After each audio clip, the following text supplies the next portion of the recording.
Welcome to You and Your Pets with our resident expert, Dr. Ernest Rogers. We discuss a wide variety of pet issues on this program, from the care of pets to pet diseases to other issues related to pets.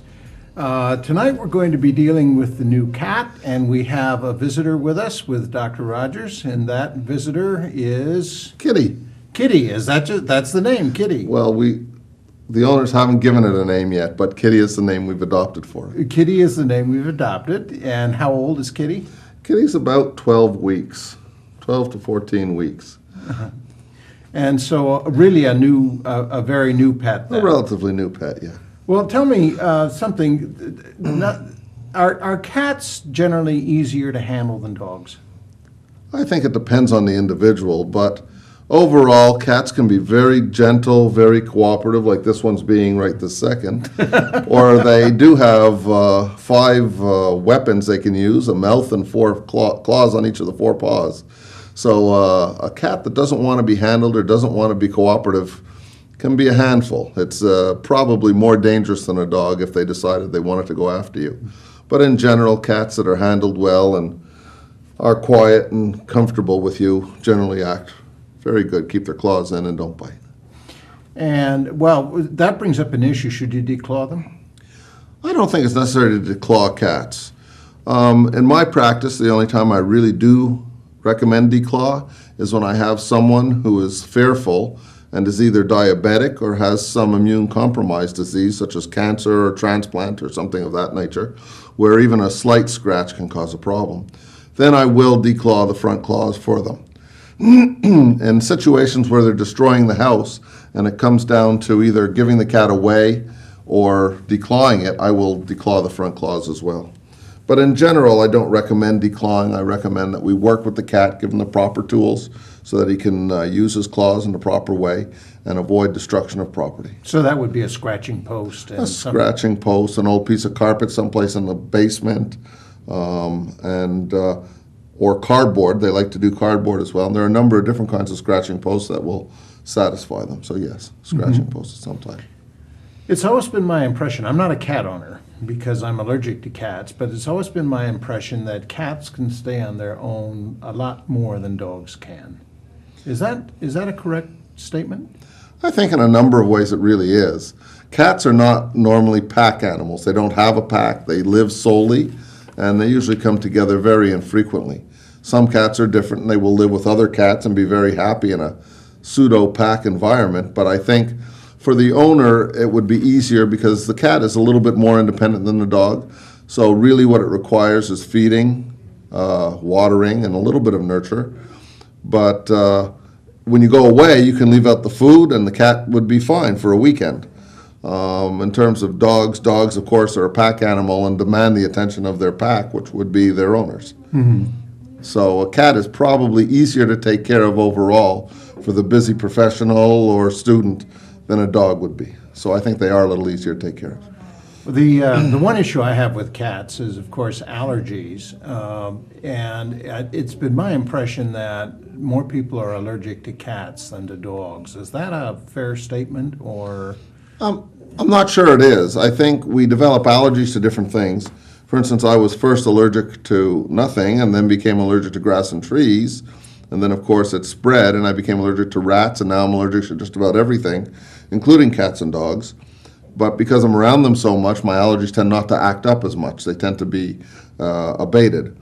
But I think the issue of human allergies really relates to the dander and how well you keep your cat clean. And that's a big issue. But cats like to sleep on pillows, and cats like to sleep on beds, and it's difficult to stop them. So the average cat owner who's allergic might have more exposure to the cat than he would to a dog. But I think allergies are pretty well across the board and not worse for cats than dogs. I think they're pretty well just across the board the same. Okay, so now we have a new cat. He's 12 weeks old. What exactly do we do to get a cat started out right? Well, I think initially we start with the vaccines at about 6 to 8 weeks. The first vaccine is a feline distemper, which isn't the true name of it. It's actually a combination vaccine. And the true name of a distemper in cat is called panleukopenia, which is a big, long medical term that just means loss of white blood cells. So we give them the distemper vaccine on week 6, week 9, and week 12. And then on week 12, we also give them the rabies vaccine. I prefer to neuter male and female cats usually between 9 and 12 months. We'll do it as early as 6 months, and depending on the year, we might do it at 6 months. But in generally, I like to do it someplace between 9 and 12 months. Neutering a cat involves removing the reproductive organs so that they can no longer reproduce. Also, it stops them from becoming a pain in the neck around the house when they're trying to get out to find their boyfriend or girlfriend. So to start off with, I think those are the two things that pet owners should take into consideration. Obviously, the husbandry or taking care of the cat in the house, you will require a kitty litter and appropriate food and appropriate place for the cat to rest and be. Okay, so someone should basically evaluate the house for where the cat should be before the cat is brought into the house. Well, I think that's a true statement. I think you also have to decide where you're going to put the kitty litter. A lot of people put it in the bathroom, which is fine as long as the cat has 24-hour access to it. It would be horrible to put it in the basement and then someone locks the basement door for half the day and the cat decides to pee on the living room carpet. That might upset people. So there's a lot of issues. The litter box, where it's going to be placed, where you want the cat to roam, because it's very difficult to restrict cats' access to different places. And then, of course, where you're going to feed the cat and water the cat. All right. How does one ensure a healthy, lifelong commitment to a cat? I mean, I think when just before we started the show, you mentioned that you have had owners that have just basically abandoned cats with you. They somehow they just decided that it's not my thing. Right. Well, there's an issue here, not only in Maplewood, South Orange, but across the nation with cats. There are lots of stray cats, and cats are indiscriminate breeders. They will breed and breed and breed, and we can have several 100,000 cats in an area because they've bred. And what happens is people go outside in the spring and they find this cute little bundle of joy. They bring it home and it's cute until it's about a year, and then it's no longer cute. Now it needs vaccines and it's going to cost the owner money, and they abandon that cat. And the problem is once you've abandoned an intact cat, it's very likely that cat's going to reproduce again.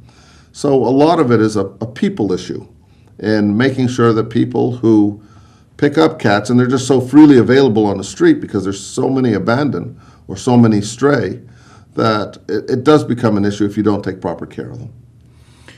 So basically, it's a matter of the owner making up his or her mind from the beginning that no matter what happens, I'm going to keep this cat. I think all pets are really a lifelong commitment that you're either going to keep it or you're going to find an appropriate alternative to you keeping it, which sometimes is surrendering to a shelter, sometimes it's surrendering to a friend or a relative. So yeah, it is a lifetime commitment, and getting the animal spayed is probably the best thing. Spayed or neutered is the best thing in the short term and in the long term. Okay. Kitty, you're falling asleep. I can't believe that. Excuse me. I thought Kitty was going to go exploring, but it looks like we're settled in for the duration here. In terms of now you've talked about the shots that a cat should have, but what other medical issues should an owner be aware of in a young kitten that's just coming into the house? Are there signs of things that are definitely wrong that they should be paying attention to? Well, we have several issues in young cats, particularly strays that are picked up on the street. The biggest issue is rabies. You never know when you pick up a cat whether or not it has rabies. You can guess, you can cavort, but you don't know for sure. And so it really is required, or should be required, that you have that animal examined. And then for the next 10 to 14 days, it should be observed for signs of rabies, which can include inappropriate aggression, unable to eat, turning personalities quite rapidly. And those things are all things that you can discuss with your veterinarian. But other diseases that are important are things like cat scratch fever, which we in the veterinary world call Bartonellosis. And that's a disease where a cat, unfortunately, can scratch an individual, and that individual get a disease. Now, for humans, it's relatively easily taken care of, as it is in animals, but it has to be diagnosed and taken care of with the appropriate antibiotic. Other diseases that we really worry about being transmitted from cats of any type to humans are parasites, fleas, ticks, although cats don't seem to get as many ticks as dogs because they're more fastidious. Internal parasites such as roundworm, hookworm, whipworm are all things that the youngster and even the adult can pick up by not properly sanitizing his or her hands and putting their fingers in their mouth. So those are really the big ones that we worry about when we have any kind of cat, but particularly if we pick up a cat off the street. All right, so what I'm hearing here is that one would be smarter to pick up a cat from an owner whom you know. Well, I think with the proper guidance, and of course I'm a little biased from a veterinarian, but there are a lot of breeders out there. With the proper guidance from a veterinarian, a street cat can make a great pet, as this one is. This is a street cat that was given a bit of a bath, and that was a bit of a challenge. And once we got him cleaned up, and he's been in our care now for, I guess, around 8 weeks, he's made a great pet, and he's adapted to us very well. We have other cats that have been picked up and dropped off with us. One is as friendly as this one, and the other one is just very fearful of all people and will not allow you to touch them. So I think you can still pick them up off the street. You should just get guidance from someone who knows about them. In terms of breeders, I think breeder cats are great. You can find a lot of purebred animals. These typical cats that we find on the street are called domestic short hair, domestic long hair cats. And this one, because of his white chest and white paws, is called a tuxedo cat.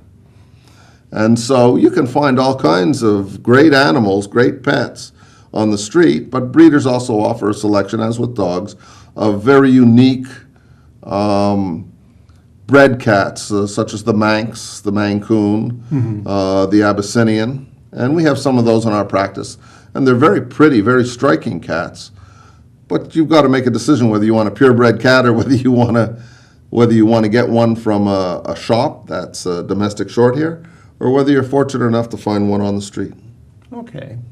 Well, we have, I think, just about run out of our time for the first section of the show.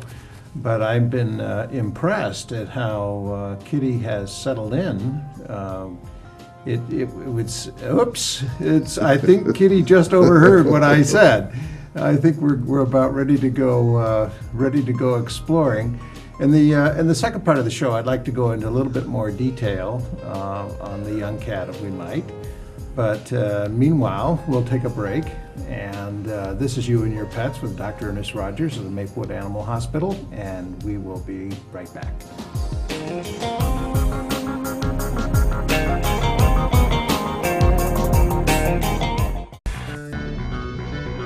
Television is a powerful and influential medium that allows different groups the opportunity to produce programming that directly affects their own communities.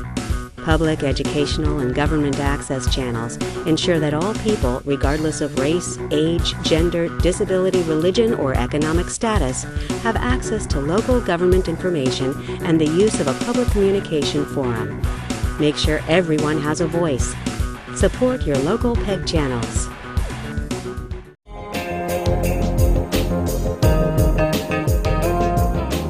We're back with You and Your Pets, Dr. Ernest Rogers of the Maplewood Animal Hospital, our resident expert, and with Kitty, who has been behaving herself remarkably well, although we'll see what happens during this next session, because it looks like we're getting ready to explore here.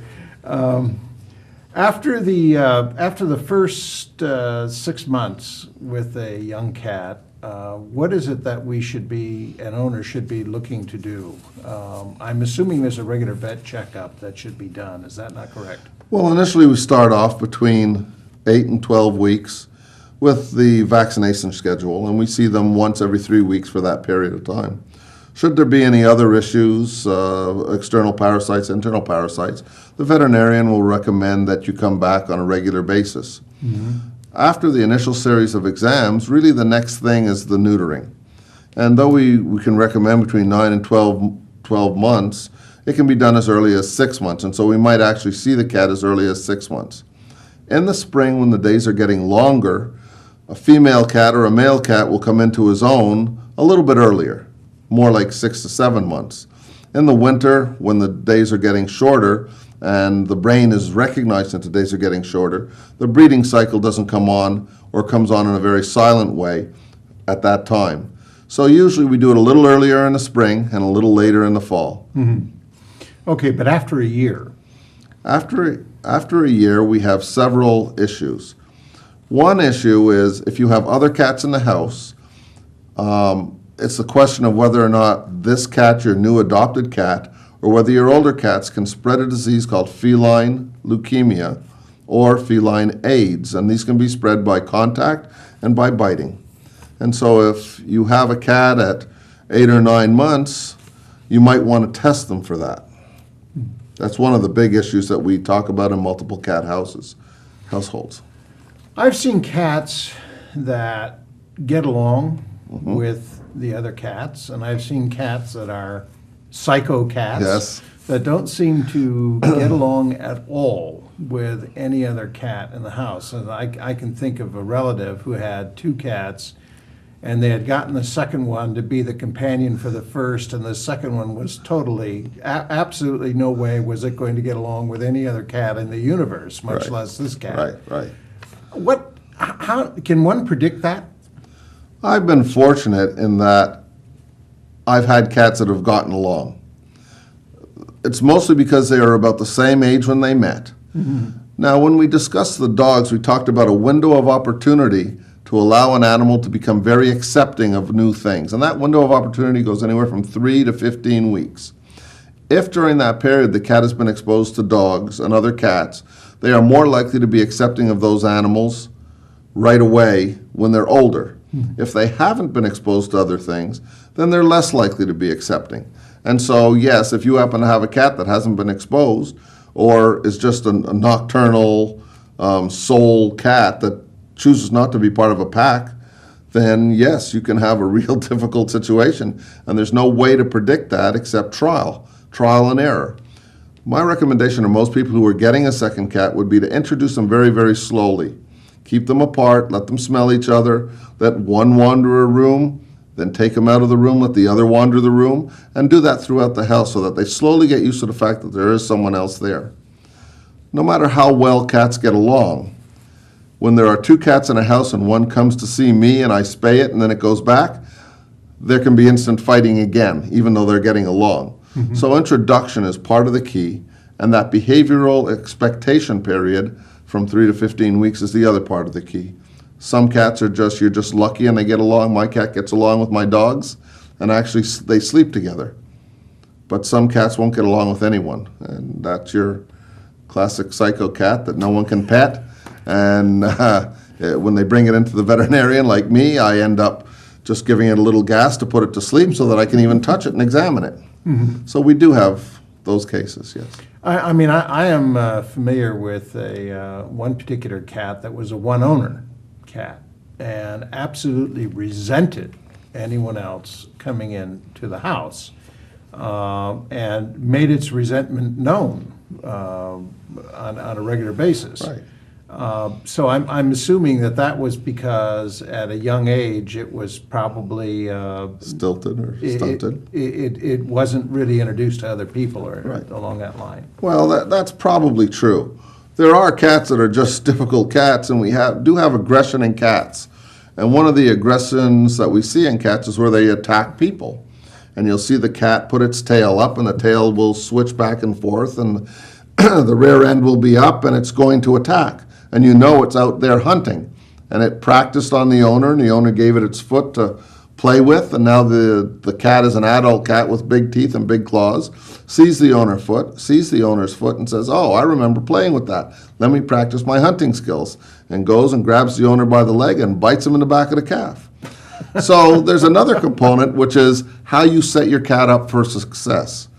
And obviously, that is a lifelong issue. So yeah, you can have psycho cats and you can make psycho cats. And again, that's a discussion you should have with your veterinarian fairly early on. Well, you mentioned setting a cat up for success. Obviously, you gave an example of how not to do it. What are a few examples of how to do it? I think when you have a cat, you have to set the limits. Feeding time should be at certain times, or if the cat's going to be a grazer, the food is put down at certain times. If, on the other hand, you have a cat that you want to let go all over the house and eat in different locations, then you put the food in different locations. If that's your lifestyle and that works for you, that's fine. Sometimes it can be very difficult to limit a cat after the cat knows that it's okay to go up on the counter. So, ow. Ow. I think we're getting bored. So to limit the cat from jumping up on a counter, I use upside down rat traps. And when you do that, the cat jumps out, the trap gets flung up in the air and makes a big noise and scares the cat. It's a remote control. So the cat just knows it shouldn't be on the counter. And that's been very successful for me with my cat. So setting a cat up for success is by giving initial, really good, clear guidelines to where the cat can go, where the cat can eat, where the cat can be, without any ambiguity and with a lot of consistency. That's setting the cat up for success. But a new owner, someone who has not had a pet before, that's probably a very difficult thing for them to do, isn't it? It certainly is, and for the young person or young owner who moves several times, it's an exciting time every time they move. But I think it can be done, and like I ask a lot of my clients, okay, who's smarter, you or the cat? Unfortunately, some of them say the cat, and then I don't know where to go. But we can always work with the animal and in some way work out a routine where we're helping it. Sometimes it's to correct poor behaviors, and we always want to do that in a remote way so the animal does not know that the owner's monitoring it. Sometimes we use squirt guns. If they get up on a counter, you can squirt them. They don't know where it is or where it's coming from. They don't see the owner. They're just squirted. They won't go up on the counter again. So again, correction of behaviors can always be done. Now, but it gets more difficult the older they get. It can get difficult, but again, it depends on the quality of the training and the amount that the animal is presented with in terms of guidance. But you can teach old cats new tricks. So, speaking of that, and you mentioned it, we mentioned it in the first part of the program, but it's probably an issue that drives owners crazier than anything else, which is clawing furniture. Now, you mentioned that you will declaw cats that are destroying a house, but is there any way of training them out of clawing, or is that just a natural instinct and they're gonna do it? And whether or not their cat post may be standing right there, but by gosh, the sofa's right there. Yeah. And they go ahead and they shred it to ribbons. Is there anything that one can do on that? Well, there's been studies done on cats that find that they can develop bad habits for a number of reasons. One is because they weren't given the opportunity, which we already discussed. We should really set guidelines for them. Two is because they might have a substrate preference. They like the feeling of the carpet rather than the hemp rope, or rather than the cardboard, rather than the smooth surface. Of course, sometimes I like to bite, right? I think Kitty is probably telling you that it's had enough. I think so. But I think in the end, when they have a substrate preference, that can be rerouted into something different. So if they like carpets, get a carpeted scratching post. If they like hemp or the jute rope type, then get them that. If they like cardboard, get them a cardboard one. The problem becomes when you have leather seats or leather carpets, leather seats or leather couches. Now the cat likes the feeling of leather or just likes to rip the leather. That can become a real issue, and then you have to eliminate that as part of their domain. And that can be done in a number of ways, but usually some kind of remote sensing. There's things called SCAT mats, S-C-A-T mats, and that just gives them a bit of a shock when they jump up on the couch.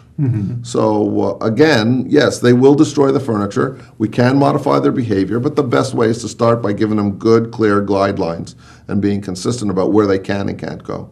That doesn't always work, and there are people out there shaking their heads saying, I can't do it, I can't do it. But with a little bit of practice and a lot of patience, one can make some difference in an animal's life. Okay. I think Kitty is trying to tell you that he's either hungry or He says, it looks like a food here. it looks like a food thumb. Well, that's an issue. What he's doing now is if there is a tendency for a cat to bite or to gnaw, how would you train this kitty out of that? Well, because cats aren't pack animals, ignoring them isn't necessarily going to do it. I might give him a little tap on the nose like that, and then let him know that this is not a play. This is not an appropriate plaything. I can put him in his kennel and give him a timeout. There are several things I can do. So training him to be better really should not be a cruel thing. You reward the good behaviors, try and ignore the bad behaviors, but cats that bite have to be given some kind of correction at the time they bite to let them know it's not appropriate, whether that's putting them in their cage or just a little tap on the nose and then putting them in their cage is the way that we deal with it. Do they vary between adults and children, for example? I mean, sometimes animals are aware of a child, and particularly dogs, and will treat them carefully. Are cats that way? I don't know if cats recognize children, very young children, I'm talking about babes in arms, as young people, as very young humans. They might think that they're rabbits or squirrels for all they know, so they might treat them differently. But adults, yes, people do recognize, or cats do recognize adults as people, and they either develop a fear of some people, and they can differentiate, or they take a liking to some people. But I think overall, people are people to them, and their attitude is based on their experience and not necessarily on thinking and understanding. Okay, well, Kitty seems to have handled this show pretty well, except the last few minutes when he's decided that maybe chewing is a little bit better. I want to thank you, and I want to thank Kitty for coming on the show.